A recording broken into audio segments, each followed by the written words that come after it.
Гласот на Америка на македонски, преку една деценија вашиот прозорец кон САД. А сега, директно од студиото во Вашингтон. Добро вечер. Го гледате ТВ журналот News Flash на Гласот на Америка на македонски јазик, а јас сум Лилица Китановска. Официјално заврши војната во Ирак. Порано денеска во Багдад беше спуштено американското знаме. На церемонијата присуствуваше секретарот за одбрана Леон Панета.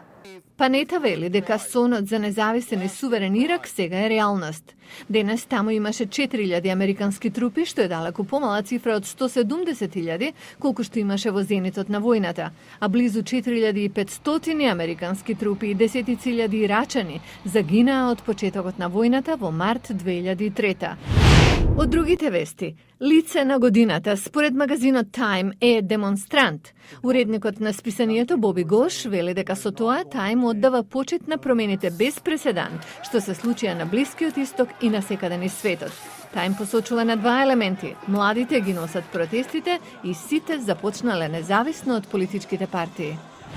А ова е време кога американскиот председател Барак Обама има најнизок рейтинг меѓу анкетираните граѓани. Најнови истражувања покажуваат околу 49% на неодобрување на неговата работа, додека 48% ја одобруваат. Еден од најстарите авиони на воздухопловството на САД уште лета. Дали како помош за трупите на НАТО во Афганистан, или шпионира врз Северна Кореја, или пак ја испитува штетата од ураганот на брегот на Јапонија. U2 не се пензионира. Од базата Осеан во Јужна Кореја ќе имате ретка можност да го видите авионот што се смета за најтежок за управување. Потребна е многу вештина и технологија пилот да се крене на 21.000 метри, каде YouTube прави критични снимки и собира разузнавачки податоци. Еден час пред полетувањето пилотот започнува да вдишува чист кислород за да го издржи притисокот. Мајорот Колби Кунс од 5-та извидничка ескадрила на воздухопловните сили на САД Black Cats вели дека тоа е како да си на врвот на Монт Еверест. I haven't had any decompression sickness problems, so that's good. Не сум имал проблеми со декомпресија и тоа е добро, но ние сме подложни на тоа, чии симптоми се болка во зглобовите и може да стане многу полошо. Слетувањето на шпионскиот авион исто така бара уникатни способности. Пилотот понекогаш по тежок лет од 12 часа нема добра видливост од кабината. Джетот со широки крила има необична опрема за слетување, како велосипед. А втор пилот во многу брзо возило на пистата го следи секое слетување и преку радио го информира колегата во кабината да ја задржи формата на точно 60 сантиметри од земјата. Кога U2 се враќа од летовите, тимот на Black Cats, под водство на полковникот Даниел Роговски, проверува околу 150 нешта на джетот, кои треба да бидат заменети во одредени интервали. Со летање на толкава височина многу работи се оштетуваат на авионот и многу негови компоненти се под притисок и од екстремните температурни промени. Првиот U2 полета во 1955. На почетокот воздухопловните сили обезбедувале ескадрила на команданти и логистичка поддршка, додека ЦИА ги давала оперативците, пилотите и планерите на мисии. Понова верзија, 40% поголема од оригиналниот U2, бил произведен во 1980-тите. Во 1990-тите Мајор Карл Мајми пред сесија на обука во авион изграден во 1980-тите.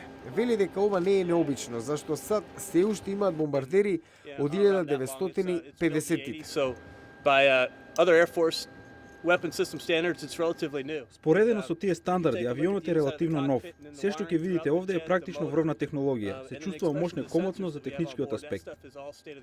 Пред 5 години Пентагон реши да ја пензионира флотата на U2, но Конгресот инсистира да остане до 2015, кога беспилотни летала целосно ќе ја преземат нивната мисија.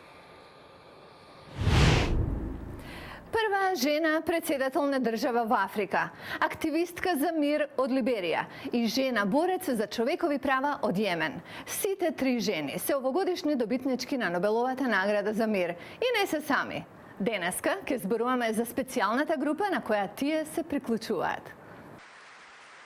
15 жени добиле Нобелова награда за мир од 1901 наваму, годината кога наградата за прв пат беше доделена.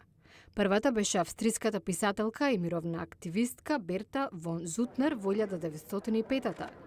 Годинава 3 жени ги споделија еден за прика $5 милиони од наградата. Председателката Сирлив стана првата жена избрана за председател на Либерија во 2006-та. Сограѓанката Бови е призната активистка за обединување на жените против војните профитери на земјата. И Карман е јеменска новинарка и прва арапска жена што ја добила наградата. Добитничките од 2011 се приклучуваат на елитна група на жени. Меѓу нив е починатата мајка Тереза, која доби наградата за незината хуманитарна работа во 1979-та. Во 1991-та добитничка беше бурманската продемократска лидерка Ан Сан Су Чи. Иранската адвокатка за човекови права Ширин Ебади ја доби во 2003-та. Кениската активистка за животна средина Вангари Матаи е последната од поново време во 2004-та. Матаи почина во септември по долга битка со рак. Преседавачот на Норвешката Нобелова комисија, Торбјорн Јагланд, вели, жените се критични за мирот. Не може да се постигне демократија и траен мир во светот ако жените не ги добијат истите можности како мажите за вршење влијание на развојот на сите нивоа на општеството. Жени исто така имаат добиено Нобелова награда во науките и литературата, со една жена што истражувала радиацијата, Марија Кири, почестена 2 пати, прво за физика, а неколку години подоцна во областа на хемијата. Целосната листа на жените Нобеловки од 1905 до 2011 година ќе ја најдете на нашата веб страница. А утре ќе зборуваме за уметноста како вентил за изразување на чувствата, но кај посебна категорија луѓе, затворениците. Гласот на Америка ви го пренесува нивното искуство со нивни зборови. Кога сите слики од поранешниот живот се скршени, сликањето прави повторно да се чувствувам цел, вели еден затвореник. Гледате утре во Њуспеш. Го гледавте News Flash на Гласот на Америка на македонски јазик. Јас сум Лилица Китановска. Ви благодариме што бевте со нас и денеска. До гледање.